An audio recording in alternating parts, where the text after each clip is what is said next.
Hello, and welcome to Lessons Learned Live. Today I'm in the engine control room of the Explorer of the Seas, and our subject is engine room fires. We're going to look at two real events. One, the engine room fire on the Nordic Empress in June of 2001. And the other, the engine room fire here on the Explorer of the Seas in May of 2002. Two almost identical events in terms of the way they got started. However, the outcomes, as you'll see, were entirely different. Fortunately, in both cases, there were no injuries to passengers or crew. However, in the case of Nordic Empress, the ship had to sound the emergency signal, and as an aftermath of the fire, the ship was taken out of service for 2 weeks. In the case of the Explorer of the Seas, they had to go to Bravo, but not to an emergency signal, and the whole event was over in under a minute. The repairs it required, a $500 sensor had to be replaced, everything else to be cleaned up with rags and soap and water. We're going to try now to take you back to what happened on the Nordic Empress in June of 2001, to show you what went right and also to show you what the lessons learned were. Then we'll talk about how the company reacted, the investments that were made, the training that was conducted, that allowed the Explorer of the Seas just a few months later to have a very similar situation and a much more positive outcome. On June 16, 2001, at 5:30 in the morning, the Nordic Empress, with 2,213 passengers and crew, was disabled 140 miles north of Bermuda, following an engine room fire. The fire was so intense that the captain quickly sounded the emergency signal, and the ship's emergency plans were activated. Fortunately, no passengers or crew were injured due to the professional action taken by the captain and crew. The ship did, however, suffer extensive engine room damage that resulted in the ship being taken out of service for 2 weeks. You can see some of the damage in these images. The subsequent investigation found that a bolt on a fuel line flange failed, resulting in fuel being released onto hot engine surfaces, causing an explosive fire. As you saw, the damage to the engine room was significant. The ship maintained power to the accommodation areas during the entire event and was able to return to Bermuda on her own, although with reduced power. Let's now take a step-by-step look at the Nordic Empress fire. The investigation showed that the fuel line had been welded on previously. Improper bolts had been used and the tightening was not sufficient, and the original modification was not properly done. The flange assembly was not in compliance with the technical bulletin. The bolts in the flange break, the flange then separates, and low-pressure fuel alarms are received immediately in the engine control room. Fuel spray hits the hot engine surfaces, the fuel ignites, and you have a fire, an explosive fire. And this starts the timing of our sequence. The fire was observed on closed-circuit television from the control room, and the bridge received an electronica alarm. At 30 seconds, the bridge sounded Bravo, Bravo, Bravo. 2 minutes into the fire, the engines were stopped as well as the fuel pumps. For the next 3 to 5 minutes, attempts were made to enter the engine spaces and fight the fire with fire hoses. The engine spaces were found out to be too hot. 6 minutes into the fire, the water mist system was released, and the ship's emergency signal was sounded. After approximately 10 minutes, the fire appears to be extinguished. At 22 minutes, the space was re-entered. 8 minutes later, a flashback was experienced. This flashback was relatively quickly extinguished by crew using hoses. For the next hour and 39 minutes, the engine room and adjoining compartments were carefully inspected. At the end of this inspection, burning cables were detected. The space was immediately evacuated, watertight doors were closed, and 885 kilos of halon were released. Approximately 4 minutes after releasing the halon, the water mist system was again reactivated. 19 minutes later, the space was re-entered, and 2 hours and 59 minutes after the fire first started, the fire was logged as extinguished. Let's now look at the costs associated with the Nordic Empress fire. The wet docking and repairs, $2.5 million. Travel agent commissions, $691,000. Hotel, charter planes and the like, $800,000. Future cruise vouchers, $4,100,000. In 2 weeks of lost onboard revenue, $725,000. a grand total of $8,816,000 directly related to the fire in the engine room of the Nordic Empress. Let's now take a look at the lessons learned from the Nordic Empress fire. First of all, lessons learned are not always bad things. They can be good, and there's a couple good ones here. The captain and crew did an outstanding job in handling the critical emergency situation in offshore conditions. The ship's emergency plans and training worked. Engine fuel pumps and ventilation must be shut down immediately. Water mist systems must be released as soon as possible. Water mist systems must cover the entire engine compartment. And standard operating procedures and training must be modified to reflect all of the above. The important thing with lessons learned is to take action, and action was taken, and a lot of it, after the fire. Quick closing valve project was established for fuel lines. New, more efficient and improved water mist extinguishing systems, high fog, to the megaships and to Nordic Empress. Fleet-wide enhancements to the water mist systems already installed. Improvement of fire detection systems in the machinery spaces. Improvement of closed-circuit television camera systems in the machinery spaces. Integration of closed-circuit TV and the fire detection system. Enhanced standard operating procedures and training based on the lessons learned. In total, over $3.8 million in upgrades. Now let's take a close look at the engine room fire on the Explorer of the Seas. Diesel generator number 6. The engine room of the Explorer of the Seas. This is where it all happened. Let's see exactly where it happened.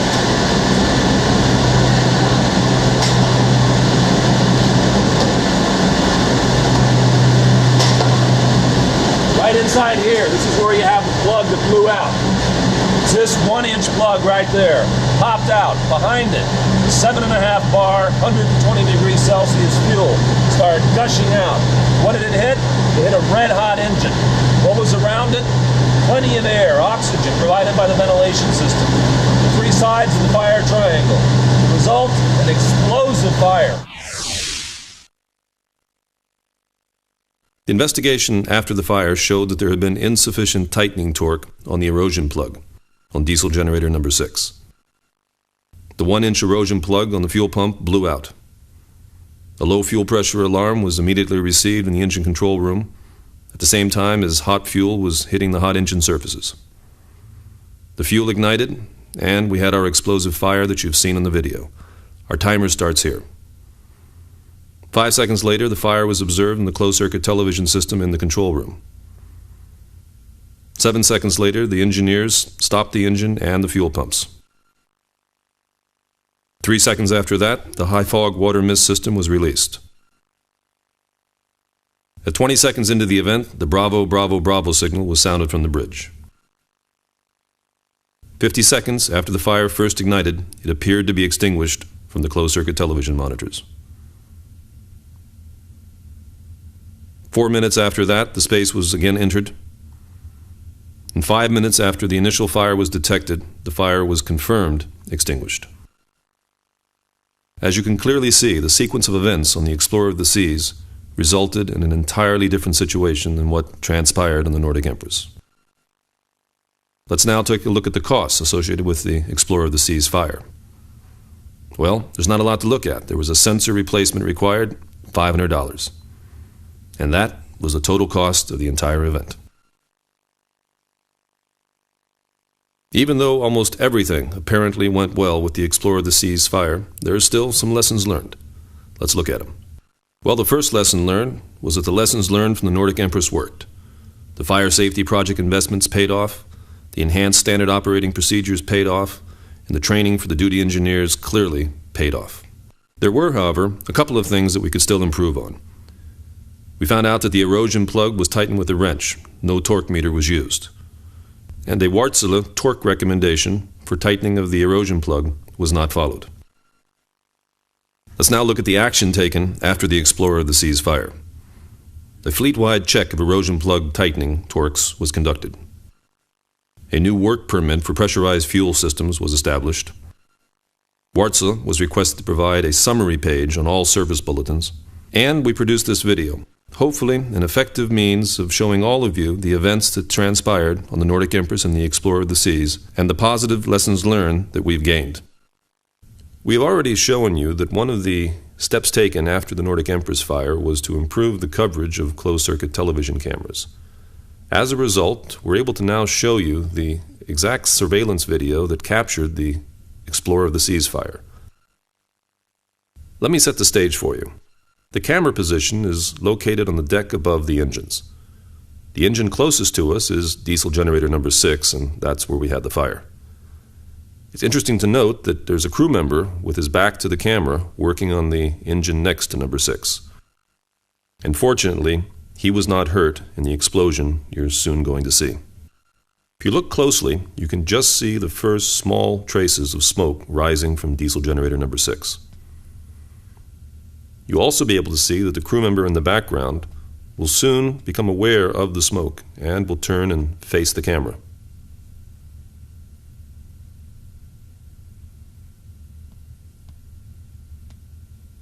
And there you have it, an explosive fire.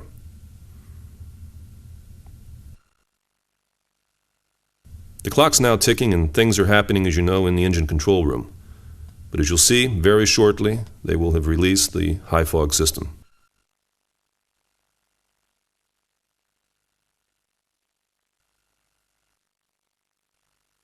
And you'll be able to clearly see the discharge from the top portion of your screen.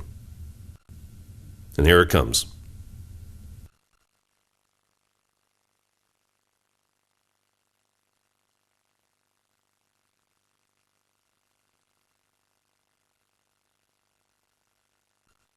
As you'll see, the fire is quickly knocked down, but the high fog system remains on even after the fire appears to be out.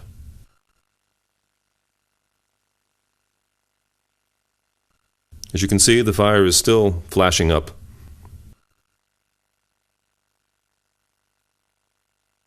And that flash up right there is the last one we're going to see. And right about now, it appears to be out from the position of the closed-circuit television camera. By the way, there's a light in the background a little bit to the right of center, kind of yellowish right there. That's a light, that's not fire.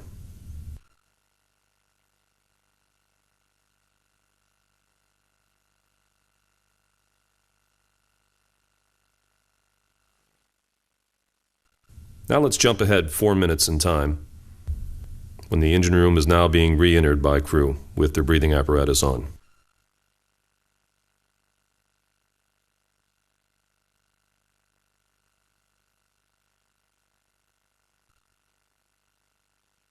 And there you have it.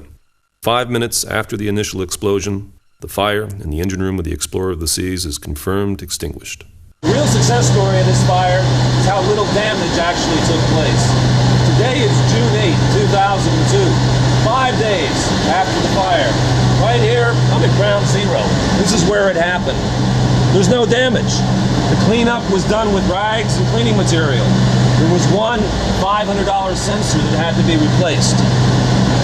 Quite remarkable, just showing how the quick reaction, cutting off of the fuel, releasing of the high fog, cutting of the ventilation, closing the watertight doors, all resulted in basically what could have been another catastrophic engine room fire being reduced to basically an event that was handled with almost no consequences after. As you have seen, advanced water mist and high fog extinguishing systems have introduced an important and extremely effective tool for combating fires on board. Let's take a moment to study the science and theory behind these systems.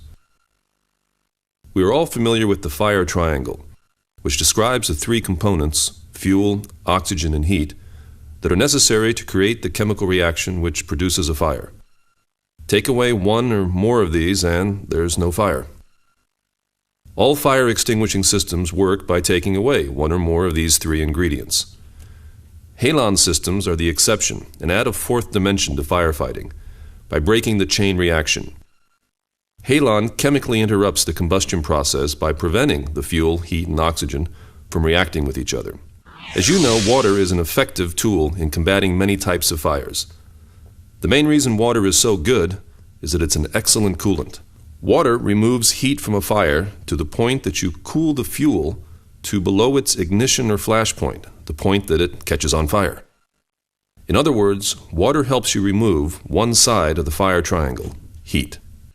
With the water mist system, water is used to combat fires in two main ways. First, as with conventional firefighting with water, it removes the heat, although as you will see, much more efficiently. Secondly, water mist systems also inert or remove oxygen from the fire. Let's look more closely at these two processes. We'll start with the cooling. With a hose or sprinkler, water is dispersed on a fire in droplets. Each of these droplets has a surface area that is related to the droplet size. A large drop will naturally have a larger surface area than a small drop. Surface area is important because it's through the surface area that the water absorbs heat. Therefore, the more water surface area we can expose to a fire, the better and quicker the cooling effect will be. A typical sprinkler system produces droplets of water that are typically a little bit larger than 1 millimeter in diameter. With a water mist system, the increased system pressure and nozzle size produces water droplets with a much smaller diameter of about 1/3 of a millimeter. You can therefore put 40 of these droplets in the same area occupied by only one drop of sprinkler water. It is here that we find an interesting phenomena and a key to the efficiency of water mist systems. Because water mist systems produce 40 droplets of water in the same space as our one drop of sprinkler water, the combined surface area of these 40 droplets is actually 10 times that of a sprinkler droplet. Therefore, the cooling effect is also increased by a factor of 10. With a high fog water mist system, the system pressure is further increased and the water droplet size is reduced even more. In fact, high fog systems are able to produce 8,000 droplets of water in the same space as our single drop of sprinkler water. These 8,000 droplets have a combined surface area that is increased 400 times, resulting in a corresponding increase of the cooling effect by 400 times that of a traditional sprinkler system. So you can easily see how water mist systems enhance tremendously the cooling effect of water, and therefore the ability to extinguish fires quickly and using much less water. The reduced volumes of water is particularly important in accommodation fires because it limits the scope of the water damage after the fire. Another benefit of water mist systems is that they can be used effectively on all 4 classes of fire, even high voltage. The very small water droplet size that these mist systems produces is not a good conductor of electricity, and it will not splatter fires of flammable liquids, greases, or gases. Okay, that was the first part, cooling.